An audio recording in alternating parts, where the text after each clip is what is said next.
श्री स्वामी समर्थ जय जय स्वामी समर्थ श्री स्वामी समर्थ जय जय स्वामी समर्थ श्री स्वामी समर्थ महाराजांच्या नामस्मरणाने आजच्या व्हिडिओला सुरुवात करूया। शुभ दुपार तुम्हा सगळ्यांना। कसे आहात तुम्ही सगळे?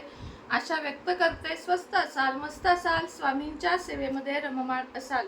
काल आपण 2026 साठी ब्रेसलेटचा खास एक व्हिडिओ टाकलेला आहे बघा।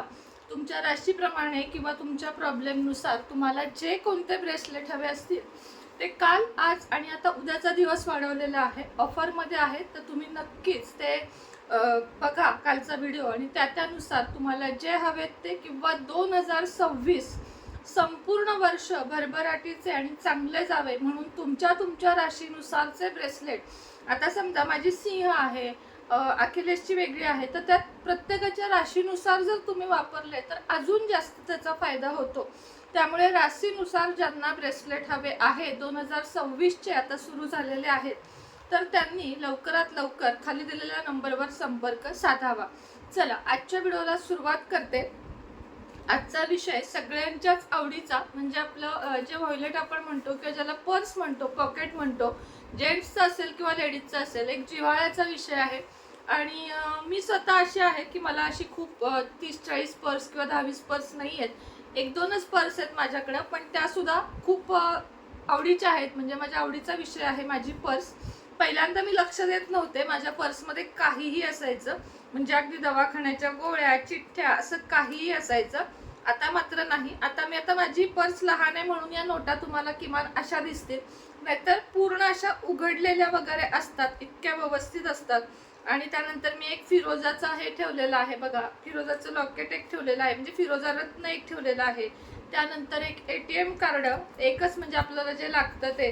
त्यानंतर बघा एक महाराजांचा हा मला अक्कलकोटमध्ये मिळालेला फोटो, आणि अजून एक 3-4 वस्तू आहेत ज्या मी तुमच्या बरोबर आज शेअर करणार आहे। एक चांदीची अंगठी मी ठेवलेली आहे, याच्यामध्ये कायमस्वरूपी असते।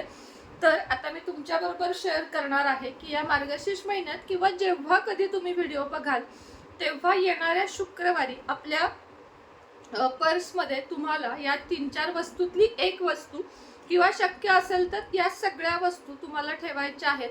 काय फायदा होतो याचा? खरं तर आपण कोणत्या रंगाची पर्स वापरावी, आपल्यासाठी कोणता शुभ रंग आहे हेही पाहणं महत्त्वाचं असतं। पण त्यातल्या त्यात काळी पर्स, ज्याच्यामध्ये आपण पैसे ठेवतो, मोठी नाही म्हणत मी, आपलं जे मनी पॉकेट असतं त्यामध्ये शक्यतो काळी ठेवू नये। पण काही लोकांना बघा काळाच लेदरचा कलर खूप आवडतो, त्यामुळे ठेवतात, नाही तर रेड, ग्रीन, सोनेरी अशा पर्स वापरणं जास्त चांगलं असतं, किंवा ब्राऊन कॉफी कलर जो असतो तो वापरणं जास्त फलदायी आपल्यासाठी ठरतं। राशीनुसार जास्त करून रंग ठरतात। आता माझी सिंह आहे, माझ्यासाठी लाल, केशरी, सोनेरी हे रंग चांगले आहेत। त्या पद्धतीने मी माझी पर्स नेहमीच, म्हणजे ही माझ्या राशीनुसार मी पर्स माझी वापरते। तर तुम्हाला पण जर तसं जमत असेल तर ठीक आहे, अन्यथा ब्लॅक सोडून कोणतीही तुम्ही वापरू शकता। आता पर्समध्ये काय ठेवायचं आहे ह्याच्या आधी आपण पर्सबद्दल थोडंसं बोलूया। आपलं जे घड्याळ असतं, आपली पर्स, आपले चप्पल, आपले कपडे हे आपलं एक प्रकारे आदर्श दाखवतात। थोडक्यात आपण कशी व्यक्ती आहोत हे दाखवतात। एखाद्याला बघा सवय असते की काहीच पर्स, पॉकेट काहीच वापरायचं नाही, खिशातून डायरेक्ट एक नोटा काढायच्या, त्या चुरगाळलेल्या कशाही असतात त्या काढायच्या। त्या नोटांच्या बंडल सोबत अनेक पुरुषांचं मी पाहिलेलं आहे की कुठं आपण जातो तेव्हा आपलं जेव्हा लक्ष जातं की त्या पैशाच्या बंडल सोबत तंबाखूचं पाकिट सुद्धा निघतं। मग हे कितपत योग्य आहे? सिगारेटचं पाकिट असेल, तंबाखूचं असेल, कुणाचं काय असेल, औषधांचं असेल, तर नाही। माता लक्ष्मी आणि या 2 वस्तू एकत्र कधी येऊन द्यायच्या नाहीत। म्हणजे पाकिटामध्ये किंवा पाकिटासोबत तंबाखू वगैरे जी काही जेंट्स लोकांना व्यसन असते ते अजिबात दोन्ही एकत्र खिशामध्ये ठेवायचं नाही। आणि महिलांना सुद्धा सांगते की महिलांनी पर्स जी आहे, ही पर्स बरं का, मी मोठी नाही म्हणत, तर यामध्ये कधीही औषधांची बिले कधी चुकूनही ठेवायची नाहीत, किंवा सुपारी, बडीशेप अशा गोष्टी सुद्धा अजिबात ठेवायच्या नाहीत। नोटा चुरगळून ठेवायच्या नाहीत, तर नोटा अशा अखंड, म्हणजे नवी असो जुनी असो, पण ही नोट फक्त एक फोल्ड किंवा मग सरळ, सगळ्यात जास्त बेस्ट अशी नोट ठेवणे असतं, किंवा मग अशी। आणि अशी ठेवली ना तरी ह्याची जी बंद बाजू आहे, बंद बाजू, ती आपल्याला अशी वरच्या दिशेला ठेवायची, म्हणजे आपल्याकडे पैसा येत राहतो, जात राहत नाही। अशी ठेवाल तर पैसा आपला जात राहतो, असा उघडा कायम जात राहतो। आणि अशी ठेवाल, लाईट गेली, अशी ठेवाल तर पैसा आपल्याकडे वाढतो. म्हणून सांगते, बंद बाजू ही बाहेरच्या बाजूला, म्हणजे आता समजा ही माझी पर्स आहे, ही बंद बाजू आहे, तर मी ही नोट अशी ठेवणार. एवढंच तुम्हाला सांगायचं होतं. तर आणि जी चिल्लर आहे, समजा आता तुमच्याकडे नाणी आहेत, एक 10, 12, 20 रुपये काही नाणी आहेत, तर ती एका चेनच्या ह्याच्यात व्यवस्थित आणि गरजेपुरतीच कॉईन्स ठेवा. एक 5 रुपये, 10 रुपये, त्यापेक्षा जास्त ओझं पण पर्सला होऊन देऊ नका, कारण अति जड पर्स सुद्धा चांगली नसते. अशी कोंबू नका. मला अगदी शुद्ध मराठी भाषेत सांगेन की दिसल ते कोंब पर्समध्ये, असं नका करू. टेलरची बिलं असतील, दवाखान्याची बिलं असतील, कुणी काय दिलंय, काय दिलंय ठेवलं पर्समध्ये, असं नका करू. पर्स म्हणजे आपली लक्ष्मीचं एक घर आहे, तिजोरी. म्हणजे घरामध्ये तिजोरी, आणि चालता फिरता आपली तिजोरी काय, तर पर्स. त्यामुळे पर्स नीट ठेवा. त्यामध्ये एक ATM कार्ड अवश्य ठेवा, अडीनडीला लागतं. काही कॉईन्स ठेवा आणि काही पैसे कायम ठेवा. जरी तुमच्याकडे ऑनलाईन, आपल्याकडे सगळ्यांकडे आता ऑनलाईनच आपण पैसे पे करतो, गुगल पे, फोन पे वगैरे बँकच्या अकाउंटमधून, पण एक ठराविक रक्कम ना कायम जवळ असावी. इमर्जन्सी सांगून येत नाही. काही ठिकाणी आपल्याला कॅशच लागते, अशी बरीच ठिकाणं आजकाल ना लिहिलेलंच आहे, पेमेंट ऑनलाईन स्वीकारले जाणार नाही. अशा वेळेस कुणाकडे तरी मागावे लागतात की मी तुम्हाला 500 रुपये सेंड करते, तुम्ही मला करा. असं नका करू. आपल्या लक्ष्मीचा आपणच मान राखायचा. म्हणून कायम घराच्या तिजोरीत सुद्धा, नाही आहे ना तुमची परिस्थिती, 100 रुपये ठेवा, पण हे ठेवायचेच ठेवायचे. फोन वाजला, ते उठावं लागलं. तर 100 रुपये तरी ठेवा तिजोरीत, आणि 100 रुपये ठेवा पर्समध्ये. आणि जर तुमची परिस्थिती उत्तम असेल तर किमान 1000, 5000 रुपये तिजोरीत, आणि तेवढेच म्हणजे 1000. पॉकेट कसं एक रिस्की असतं, पण किमान 1000 रुपये आपल्या पाकिटामध्ये असलेच पाहिजेत. एवढी खबरदारी घ्या. तर चला आता पर्समध्ये काय ठेवायचं या विषयाकडे वळूया. शुक्रवारी म्हणजे गुरुवारी तुम्हाला जायचं आहे पिंपळाच्या झाडाच्या इथे, आणि झाडाला प्रार्थना करायची की मी माझ्या स्वकल्याणासाठी आपलं एक पान तोडत आहे, आणि मी ते पान तोडत आहे त्याबद्दल मला माफी असावी. किंवा दुसरी गोष्ट सांगते, जर गळून पडलेलं पान असेल तर जास्त चांगलं, भले थोडंसं फाटका असू दे, चांगलं मिळालं तर अतिउत्तम. पण जर खाली पान सापडत असेल, वाळकं नाही ओलं, तर खालचंच घ्या.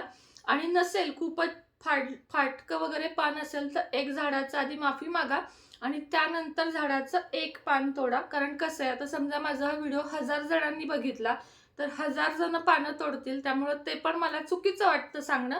म्हणून शक्यतो खाली गळून पडलेलं पान बघण्याचा जास्त हे करा. भले 2 गुरुवार तुम्हाला जावं लागू दे, पण जास्तीत जास्त प्रयत्न करा की खालचं पडलेलं पान घ्यायचं आहे, ते गुरुवारी घेऊन यायचं आहे घरी. शुक्रवारी त्याला सकाळी आधी गंगाजलातून किंवा आपलं वॉटर प्युरिफायच्या पाण्यामधून धुवून घ्यायचं. धुवायचं म्हणजे हात लावून नाही, नुसतं पाण्यातून काढायचं. त्यानंतर किंवा गंगाजलामधून काढायचं. त्यानंतर कुंकवाने त्याच्यावर श्रीम लिहायचं, या बोटाने श्रीम, श्री आणि वर टिंब श्रीम हे लिहायचं. आणि त्यानंतर ते जे पान आहे ते असं फोल्ड करायचं. आता समजा हे पान आहे बघा, तर हे असं फोल्ड करायचं. हे अशा पद्धतीने फोल्ड करायचं आतल्या बाजूला, म्हणजे टोक असं आतात घ्यायचं. आणि त्यानंतर त्याला कलावा असा जो दोरा असतो लाल पिवळा, तो बांधायचा. आणि हे जे हे आहे ते लक्ष्मीच्या चरणी ठेवून त्यानंतर हे पान आपल्या पर्समध्ये ठेवायचं. उत्तम रिझल्ट आहेत. कधी तुमची पर्स तुम्हाला रिकामी सापडणार नाही, तर पैशाने भरलेली पर्स तुम्हाला कायम सापडेल. दुसरी गोष्ट म्हणजे शुक्रवारी 21 तांदूळ आपल्या उजव्या हातामध्ये घ्यायचे, ते लाल कुंकवाने रंगवायचे, ते लक्ष्मीला व्हायचे. आणि त्यानंतर या अक्षता, अखंड अक्षता आपल्या पर्समध्ये ठेवायच्या. मात्र या महिन्यातून एकदा बदलायच्या, कारण त्या पर्समध्ये खराब होतात. तिसरी गोष्ट म्हणजे नाणं 5चं असेल, 1चं असेल, ह्याचं असेल, चांदीचं असेल, एक कॉईन अवश्य पर्समध्ये ठेवा. जसं मी मगाशी सांगितलं 5 कॉईन ठेवा, तसं एक चांदीचं नाणं जर शक्य असेल तर अवश्य पर्समध्ये ठेवा.